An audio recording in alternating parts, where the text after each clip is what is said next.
We're going to talk recruiting all week. I mean, National Signing Day was this week, and the fact that the biggest recruitment overall for the University of Miami might have been this new coaching staff, headlined on the offensive side by you, because you were expected to be, as we know it, the next offensive coordinator at the University of Alabama. What was Manny Diaz able to do to be able to recruit you to come to the University of Miami? Well, I think, first and foremost, I've always had a lot of respect for Coach, having competed against him in the past, and obviously admired from afar the work that he's done as a defensive coordinator.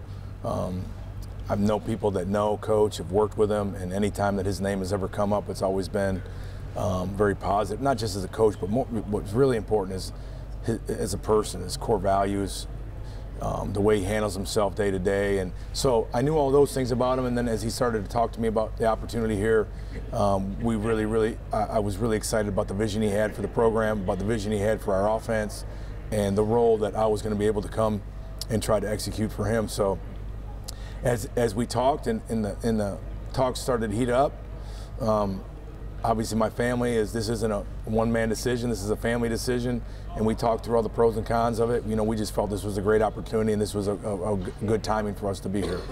It could almost seem odd to other people, knowing that you could be the OC at Alabama who perennially contends for national titles, but to come to the University of Miami, can you understand how that sounds maybe different for other people to accept? Well, I would say this, the people that know me know that I've maybe not always done in my life what everybody thinks I should do.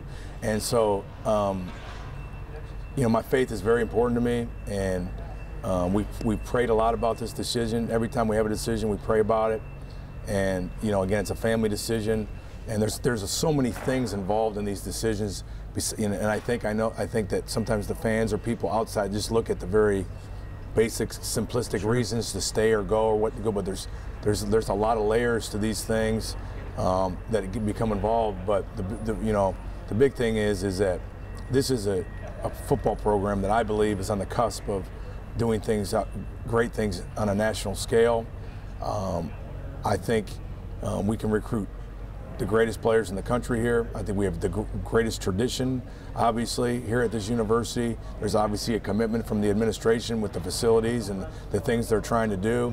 And then you combat that with Coach Diaz and the vision that he has for it, and the energy and the excitement. Again, for me, it's a blessing for me to be here and come here and try to execute the role that I have within this program. We just think, like I said, it's just a tremendous opportunity. You speak of the excitement. There's certainly a groundswell just 2 years ago for this program and the way that they got out to a 10-0 start, but from there things got rocky, especially on offense. And you take over an offense that ranked 104th in the country.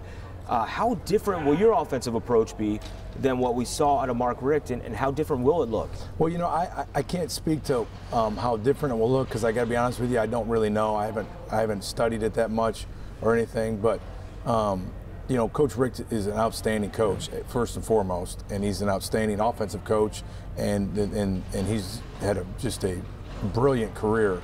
But I think what we're going to do, and again, I'm not saying that they didn't or whatever, I can only speak to what we're going to do, is we're going to try to create a very multiple, very diverse system that's going to use personnel groupings, formations, shifts, motions, and then be multiple with our tempos. We're going to be able to go fast, we're going to be able to huddle and change tempos on people, and then have hopefully a very, very diversified multiple in the run game and the pass game that just, again, tries to put pressure on defenses and make people cover the entire field. And the big thing we have to do through this whole process, though, is build our system, build a foundation, but then figure out what our players do well, who our best players are, and then find ways to put them in a position to be successful. And I think that's what good coaches do, is ultimately you get your players on the field that give you the best chance for success, and you try to put them in positions where they can excel. You take over an interesting quarterback room right now. Tate Martell, we're still waiting to hear if he'll get clearance from the NCAA, as are you folks, obviously.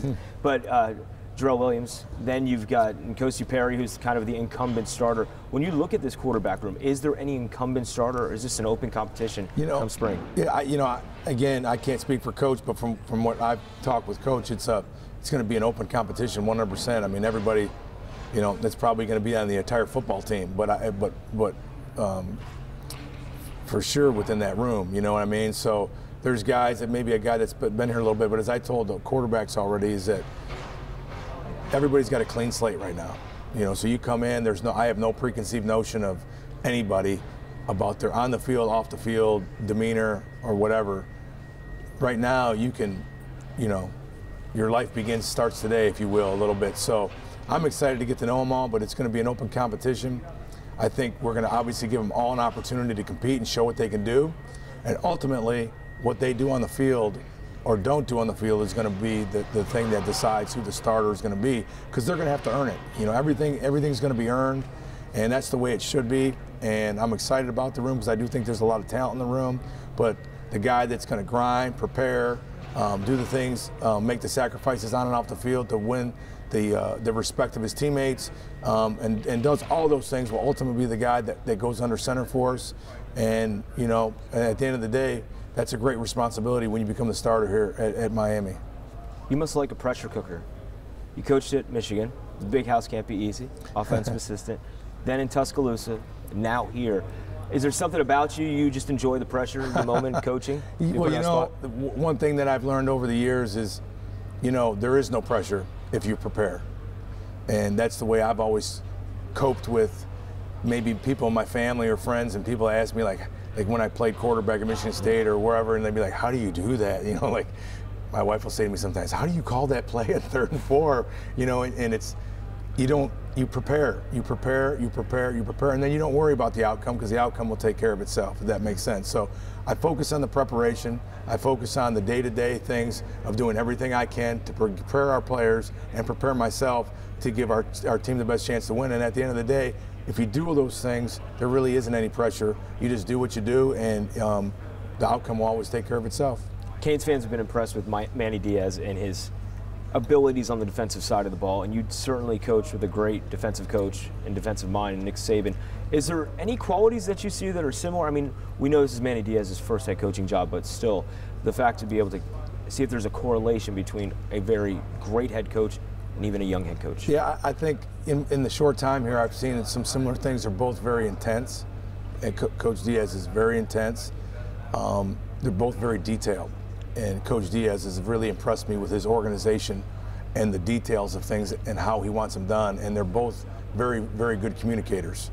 Coach Saban obviously is an outstanding communicator, and Coach Diaz has shown me in the 3 weeks or so I've been here his ability to not only communicate with our staff, but communicate his expectations to our football team here.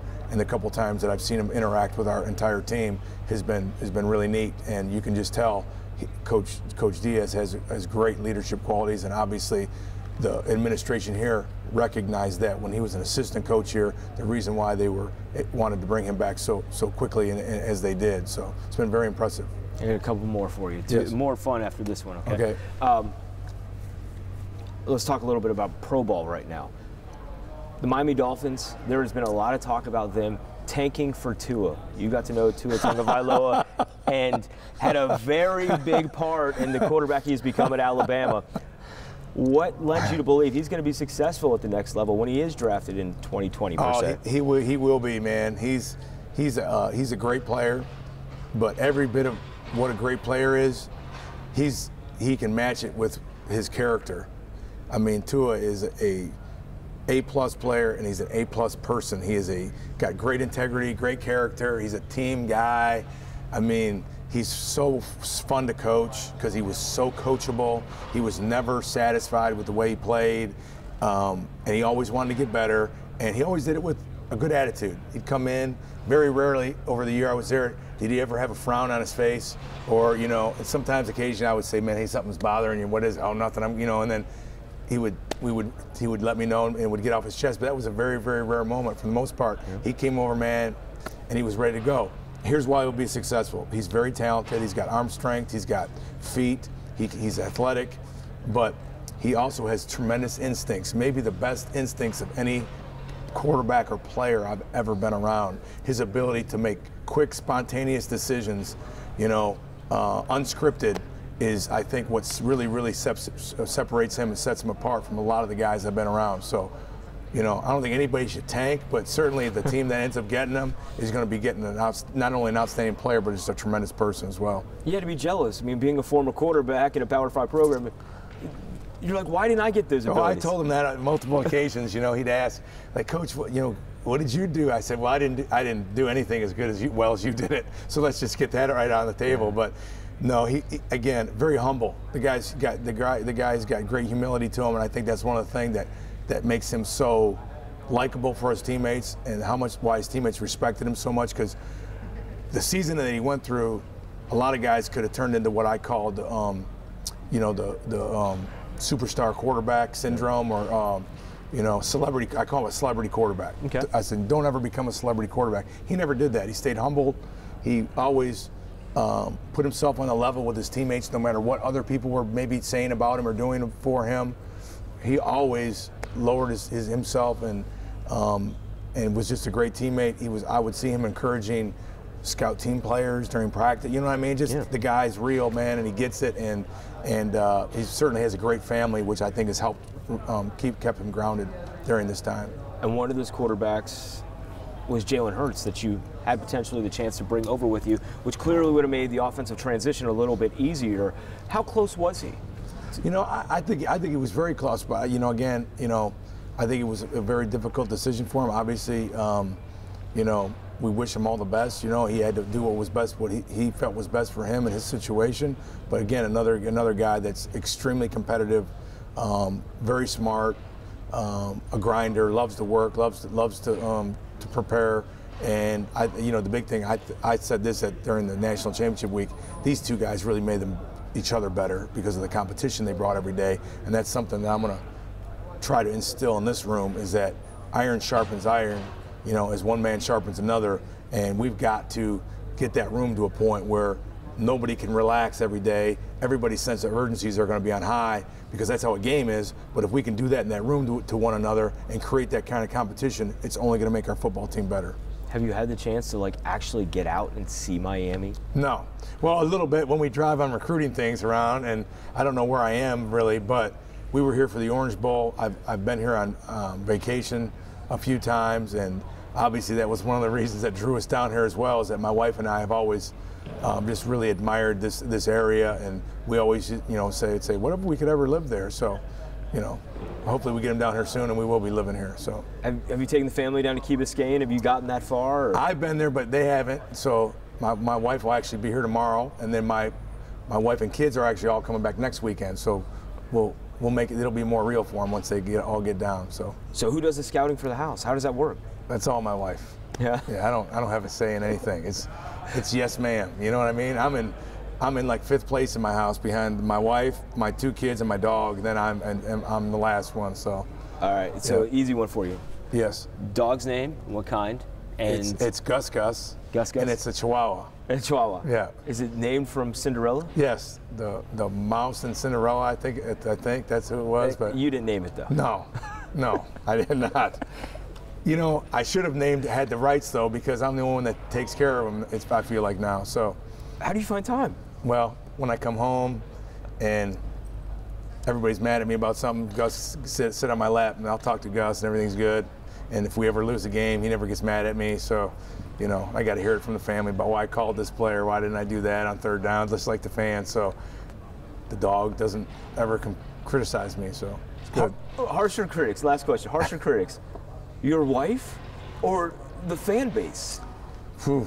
I think my wife and my daughter are probably worse. My son's always pretty good. He'll be always like, hey, Dad did the best he could. You know what I mean? He sticks up for me. But wife and daughter, they can get a little critical at times now. What were you doing? Why don't you do this or whatever? And I always say, hey, have those suggestions earlier in the week. Let's not wait till after game day to do it. Let's don't be second guessing. If you got some good information, some good intel, let's get it in the game plan. You have enough quarterbacks to deal with, and then you got the Monday morning quarterbacks. That's exactly right, except for their Saturday night, Sunday, and Monday quarterbacks. So, good stuff. Awesome. Best of luck to you, Coach. Thank you. Thank you.